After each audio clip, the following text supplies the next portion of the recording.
Thank you very much. Yes, welcome to the only oil rig in the world where Sue Pollard could cool her heels after a hard day on her knees. Yes, it's a high video game extravaganza where campers get up to all sorts of nefarious activities. To let us in on the first one of these, let's go over to Gamesmaster. Greetings and welcome to the Games Rig. I've chosen to start this evening with a bang on Terminator 2. With the aid of a bazooka, called the Menacer, our first doughty competitor will need to destroy the T-1000, the game's last obstacle, in under 1.5 minutes. A healthy supply of ammunition is absolutely... Oh dear, how terribly embarrassing. My calibration's playing up again. Well, good luck with the challenge. Sharp shooting his way through this apocalyptic challenge is a feisty young fellow from Croydon. Please welcome Simon Bland. Welcome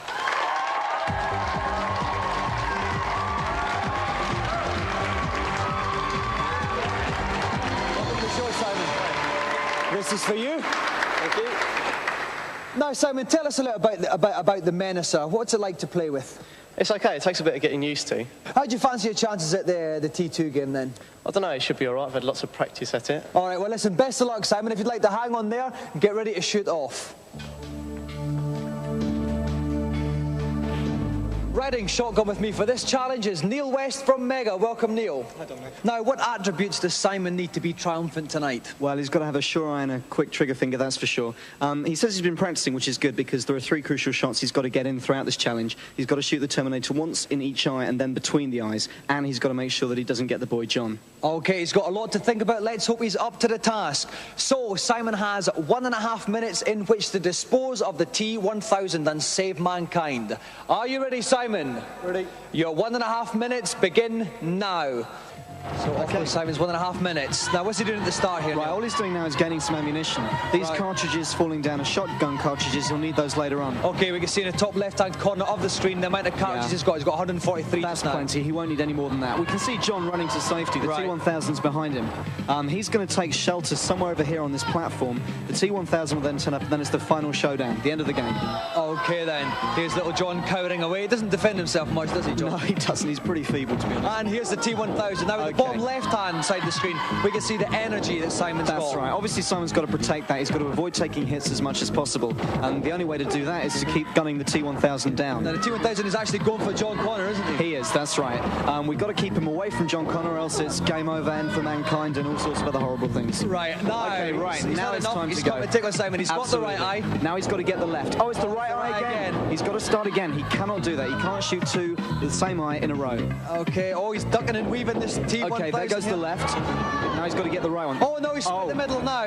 Is that all right? Is that worked in the right order? Yes, it has. That was okay. Now he's got to blow They let him get away with it. Yeah, he's just got to keep on fighting. 1 minute 10 seconds. He's got plenty of time left. Grenade launches, and he's done it anyway. He's split him in half. 1 minute 13. It means Simon is triumphant. Well played, Simon. Well done, mate. Congratulations. Now, Simon, we gave you 1.5 minutes. You only needed 1 minute 13. Was there any problems for you at all there? No, I got a bit worried towards the end when you have to shoot him in one eye and then the other, but it seemed to go all right this time. It certainly did, and that masterful marksmanship means you have won the golden Gamesmaster joystick!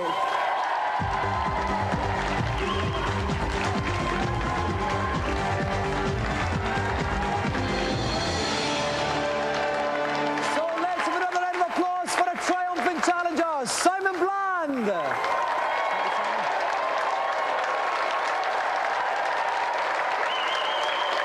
While yet another happy camper leaps enthusiastically back to his cabin, 3 reviewers are desperate to thrust their opinions on the waiting world in this week's reviews.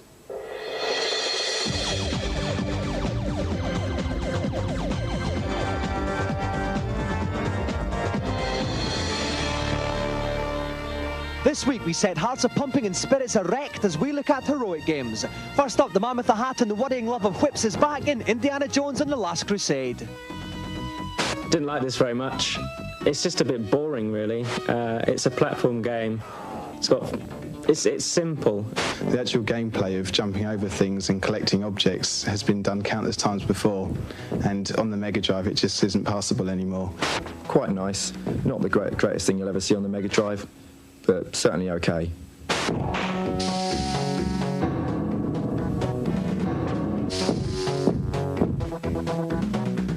Next up on the NES, everything lookalikes unsheath their weapons in Pirates.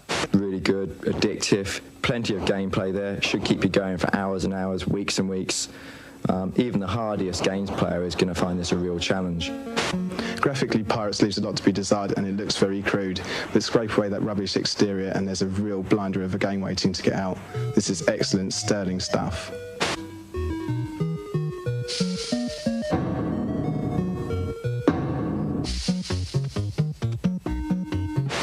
Finally, a long time ago in a galaxy far, far away, men wore white bathrobes and had hairy friends in Super Star Wars. It's challenging, it's really addictive, tons of variety. It's mainly platform-based, but it's done extremely well. I absolutely loved it. When I first got hold of Star Wars, I was really delighted with what I saw, but it didn't take long to get to the end. Along with Super Mario Land, this is the game that your Super NES was made for. Super Star Wars is nothing short of spectacular.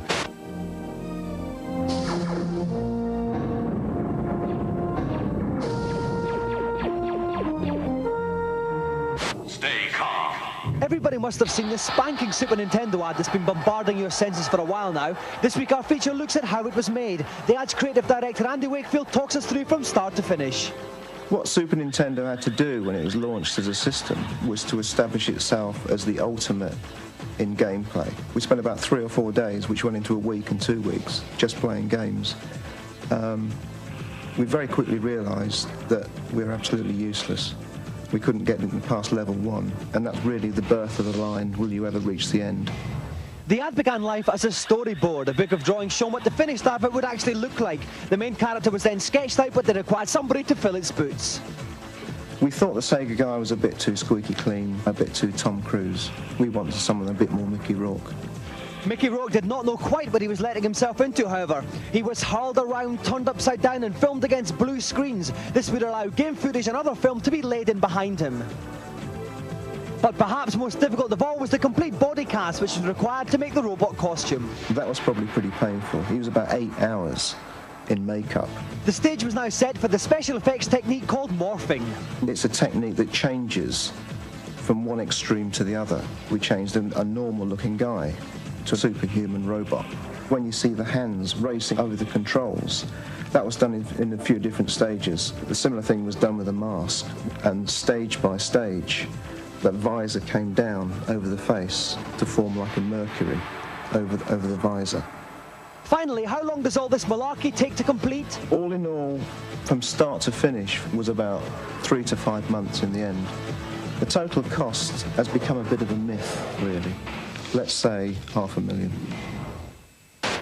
Finally, if you're worried by press stories about video games and epilepsy, we have a special information line and a fact sheet on the subject. We'll give you the details at the end of the show. If you're gasping for tonight's celebrity challenge, then gasp no more, for it's over to Gamesmaster, who'll reveal all.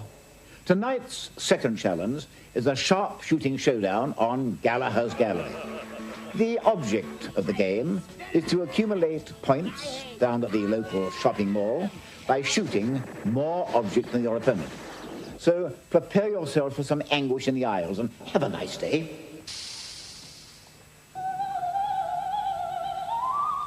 Shooting up a storm in this challenge, we have 2 celebrity policemen. From the Bell, DC Carver and PC Garfield, alias Mark Winger and Hugh Higginson.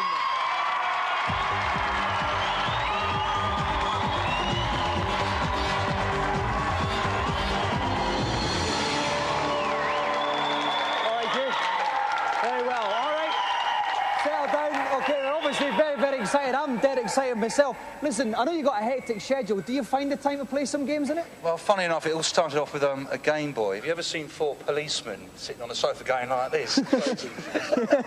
What about you, Hugh? Do you like a little bit of a play? Yeah, I've got a Sega Mega Drive of my own, which is on a permanent loan to my girlfriend's cousin at the moment. So, Eddie, I'd like it back, please. All right. Well, obviously, the question on everybody's lips is, does Bob Cryer fiddle with his joystick? Well, Eric's very into motorbikes. He's more into twisting his throttle. Yeah, Yeah, or tinkering with his tappets, mate.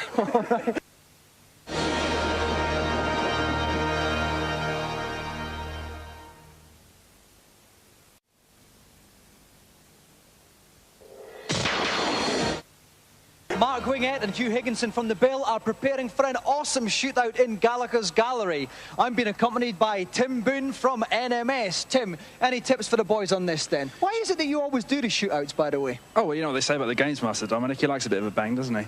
But this has got to be the silliest game I've seen since, well, basically since that Carnation. It's so stupid. I'm not even going to bother to explain it. You just got to see it to believe it. All right, to reiterate the challenge again, Mark and Hugh have to shoot their way through the supermarket level. Whoever's got the most points at the end is the winner, unless one of them shoots something they shouldn't, in which case they've automatically lost. So we need some careful trigger fingers here. Are you ready, guys? Yeah.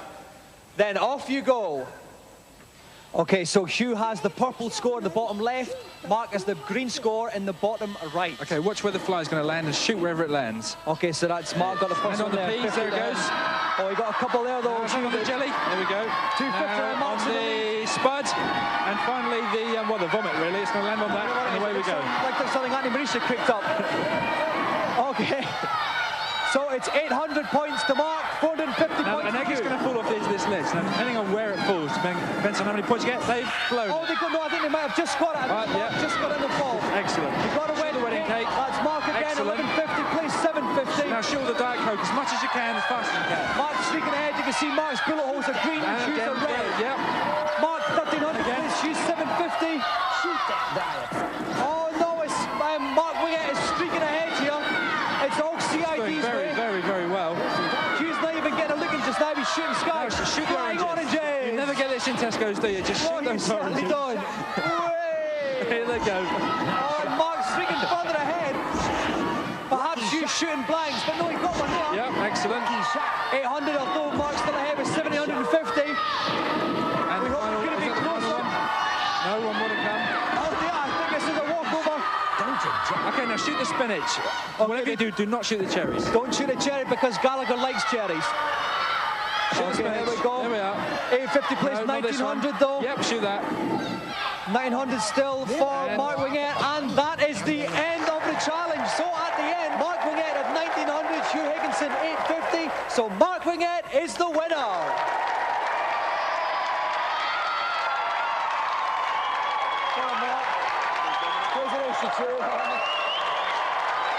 Okay, you're lovely. Thank you. Okay, now first of all, Hugh, bad luck. It wasn't much of a fair comp there, was it? Gutted. Absolutely gutted. I mean, What's your excuse? I'm useless. That's my excuse. That's all I can say, really. He was better than I was on the day. Well, Mark, I think we may have to have an investigation. There was a serious shoot-to-kill policy going on there from you. Bullets were flying everywhere. Well, you know, that's CID for you. All right, well, Mark, you are the winner of television's most glittering prize, the Gamesmaster Golden Joystick.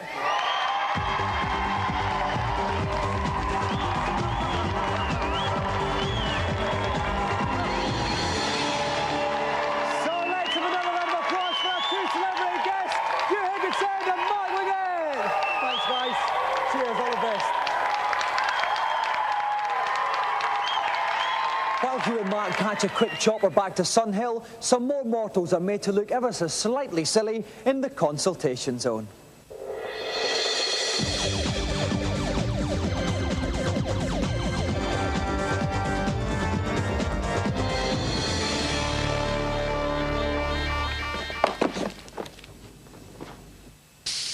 Hello, Gamesmaster. Welcome to my consultation area up here on the helipad. How can I make you happy? On Super Mario World on the Super NES, I can see the exit of Chocolate Ghost House, but I can't actually reach it. What should I do? 3 ghosts need to be gently coaxed into position. Simply move toward them and move away again. Repeat this a few times, and you will entice them out into the open. Whenever you turn to face them, they'll turn into blocks from which you can leap toward the exit. Simple solutions for simple people. Thanks a lot. Your gratitude is appreciated. Who's next? Hello, Gamesmaster. I find it difficult on Blazing Skies on the Super NES. Can you help me, please? You foolish fly-by-night. From the title screen, select Continue, but don't enter a password. Instead, select End. One of the pilots, Colonel Marcel LeBlanc, will now have splendidly superior scores in every department. Tally-ho! Thanks, that's great. Yes, I know. And who's last for the session? Hello, Gamesmaster. Yes, get on with it, dear fellow. On level 13 of Pushover, I can't crack it. Can you help me, please? This game does indeed require a modicum of logic. As you enter, pick up the tile nearest to you. Then walk right and fall onto the platform below, automatically dropping the tile that you were holding. Now go down to the lowest platform and push over the tile furthest to the left to complete the level.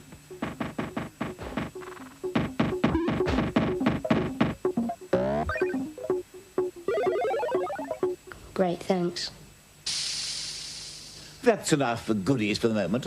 I don't want to spoil you. Instead of going over to Gamesmaster for the final challenge, we've got something a wee bit special planned. You may remember earlier on in the series, Danny Curley took on all comers at any Sega game. Well, now we decided to do the same with Super Nintendo games. So please welcome British Nintendo champion, Thomas Patterson.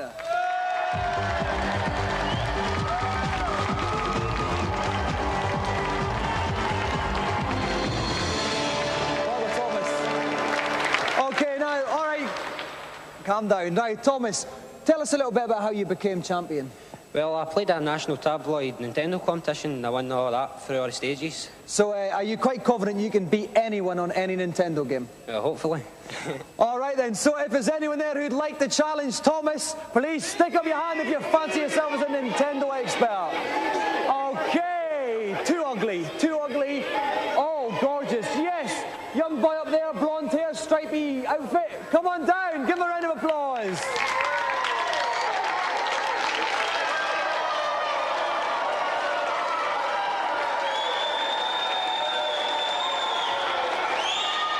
Welcome. Okay, now, so what's your name then? Mike Bedford. Mike Bedford. Where are you from, Mike Bedford? Southampton. Southampton, and your nominated challenge is? NCAA basketball. NCAA basketball. What are you like at kissing the rim, Thomas? Not bad, I'll give my best shot.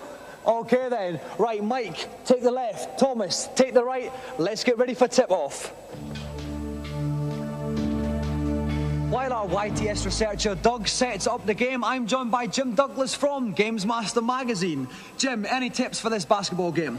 Yep, I think once your opponent takes a shot on basket, you really shouldn't despair. You should hang around and wait for the rebound, because if you can get hold of the ball, then you can be up the other end of the court before they know about it. Okay then, yes, you must take every chance because it's the first person to get to 10 points. Right, are our competitors ready? Yep. Then off you go. Here we go to the tip-off. Mike Bedford's in the Kansas side in the white playing up now. Whichever team's attacking the basket plays up the screen.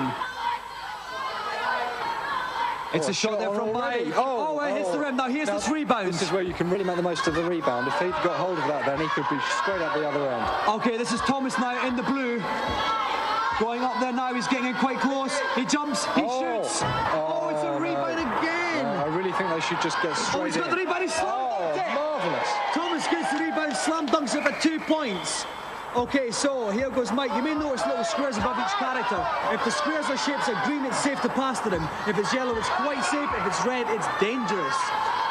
That was a dangerous one there. He went for a pass, missed it. It's out of bounds, which means possession goes to Mike. Mike stays near the basket. Mike slam dunks 2-all. Here comes Thomas then in the backcourt. He's going to have to pass quickly here. He's going to get a backcourt violation. No, he's all right then. I'd like to see more passing here, Jim. Maybe this is the answer. Well, yeah, that was a very brave pass there. I wonder if that's going to pay off the whole length of the court there. Oh, again, it hits the rim, but he's got it on the rebound. Slam dunk. Surely, yes. Slam dunk in the basket. Absolutely Thomas. It was the long pass, Jim, that did it. That's exactly, that really long one all the way down. Okay, here comes Mike now. It's 4-2. Mike's not passing. He's taking it all on his own there. He's going there, but it's heavy. Oh, again, it's a rebound. Oh, but he's got the rebound back in. Oh, he passed there. The man's open. He shoots. Good work. Oh, another rebound. Being very unlucky there, but surely now. Scores. Well, the has really paid off in the end there. It certainly did. That was sustained pressure there. It's 4-all. And here goes Thomas again. It's the first person to 10 points. Lovely long pass there. Long pass. Oh, it paid off. Here he comes up. He shoots. Another rebound there. The distance ones just don't seem to be making it through the rim. That's right. I know it's that. They're both having problems with the rims tonight. But this is some nice passing here from Mike. He tries another one. And it's in there. That's marvellous. Excellent shot. 6-4 to Mike in the white. Oh, he's not messing about now. Thomas exactly. has come That out. long passing game really seems to be Going for a three-pointer here. Oh! Dear. But he's got it back again. Here he And comes he's in. slam dunked it in, One-handed surely. slam dunk. 6-all. Very optimistic shot there from Thomas. Fantastically optimistic. I don't know quite how he expected it to come off. But it did lay him up for a nice rebound nonetheless. He's tried his shot. No, rebound again. Now, here we go. Counter-attack from Thomas. What are we going to see from him here? Long pass. Long ball right down the court. Oh, no, he's got it back there. They sort of swapped about a bit. Oh, a rebound, but he's got the rebound here. Now he slam dunks one-handed again. 8-6 to Thomas. So, one more score and Thomas will win. He's proven a bit of an expert with the one-handed slam dunks here. Exactly. A really long pass all the way down the court and then somebody just put it right through the net. It's marvellous. Proven to be a good tactic there. Here comes Mike. Oh, he's equalised. Very tense here. 8-all. The next score will decide it. It could be anybody's here. A nice short pass from Thomas there. He's weaving up the court. He's stopping there. That's right. He's making good progress. He wants to get it into his man right by the basket. He's approaching the He's basket. trying to do it all himself. He shoots. It's in That's incredible. thrilling match, but the Nintendo champion is the winner.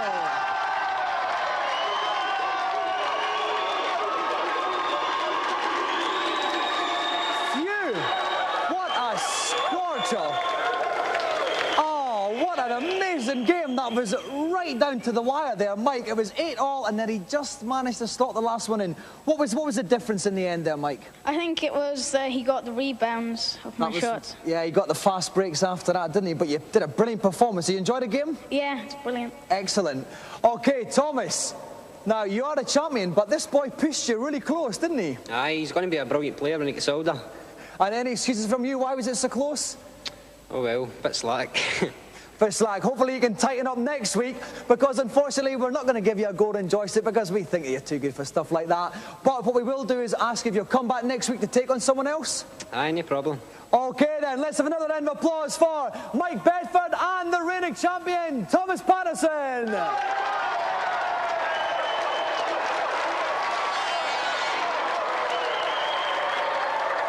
That's the gong once more, which means it's supper time out here on the camp. Auntie Marisha's done us some coquille Saint-Jacques with bean sprouts. Next week on the show, Kathy Dennis will be flying out to try and save the world on Global Gladiators. Kathy and I will see you in 7 days. Good night.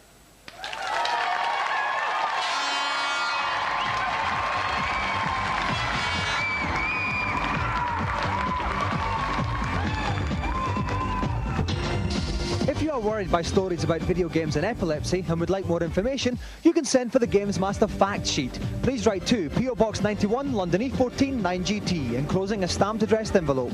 Alternatively, you can call our special Gamesmaster information line on 0891 887 787. Calls are charged at 36p a minute cheap rate and 48p per minute at all other times. You must have permission from whoever pays the phone bill.